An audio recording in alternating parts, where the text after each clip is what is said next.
Hi guys, T20 world కప్లో Sri Lanka Zimbabwe మధ్య జరిగిన ఈ మ్యాచ్ నిజంగా గుండెలు దడపించే థ్రిల్లర్. ఎవరూ ఊహించని విధంగా చివరి వరకు ఉత్కంఠభరితంగా సాగిన ఈ మ్యాచ్లో జింబాబ్వే జట్టు సంచలన విజయం సాధించింది. ముందుగా బ్యాటింగ్ చేసిన శ్రీలంక జట్టు 20 ఓవర్లలో 178 పరుగులు చేసింది, 7 వికెట్ల నష్టానికి. ఈ ఇన్నింగ్స్లో పతుమ్ నిసాంక 62 పరుగులతో అద్భుతంగా రాణించాడు. పథుమ్ రత్నాయకే 44 పరుగులతో ఫైర్ బ్యాటింగ్ చేశాడు. స్టేడియం మొత్తం ఫ్యాన్స్తో నిండిపోయింది. 4లో 6లతో శ్రీలంక బ్యాట్స్మెన్ ప్రేక్షకులను ఎంటర్టైన్ చేశారు. చూసేవాళ్లకు ఇది 200+ స్కోర్ అనిపించింది. కాని జింబాబ్వే టీం తెలివిగా బౌలింగ్ చేసి 178 పరుగుల వద్ద శ్రీలంకని కట్టిపడేసింది. ఇక్కడే మ్యాచ్ మలుపు తిరిగింది. లక్ష్య ఛేదనకు దిగిన జింబాబ్వే జట్టు ఏమాత్రం భయపడ్లేదు.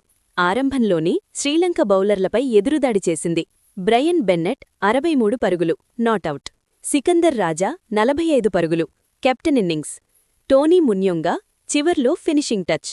పవర్ ప్లేలో జింబాబ్వే బ్యాట్స్మెన్ షాట్ మీద షాట్ కొట్టడంతో ఒక్క క్షణం మ్యాచ్ పూర్తిగా జింబాబ్వే వైపే ఉందనిపించింది.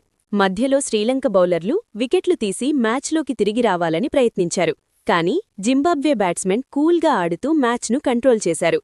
ఫైర్ 19.3 ఓవర్లలోని 182 పరుగులు చేసి జింబాబ్వే జట్టు 6 వికెట్ల తేడాతో అద్భుత విజయం సాధించింది. ఫైర్ ఇది కేవలం ఒక మ్యాచ్ కాదు గైస్, ఇది జింబాబ్వే జట్టు ఆత్మవిశ్వాసానికి నిదర్శనం. వరల్డ్ క్రికెట్కు ఒక స్ట్రాంగ్ మెసేజ్. శ్రీలంక మంచి బ్యాటింగ్ చేసింది, కానీ ఈ రోజు మ్యాచ్ని జింబాబ్వే జట్టు ఫినిషింగ్ అండ్ మెంటల్ స్ట్రెంగ్త్ గెలిపించింది. ఇలాంటి థ్రిల్లర్ మ్యాచ్ను ఎవ్వరూ ఊహించలేదు. మీరీ మ్యాచ్ లైవ్ చూసారా, లేక హైలైట్స్ చూసి షాక్ అయ్యారా? కామెంట్స్లో మీ అభిప్రాయం తప్పకుండా చెప్పండి గైస్.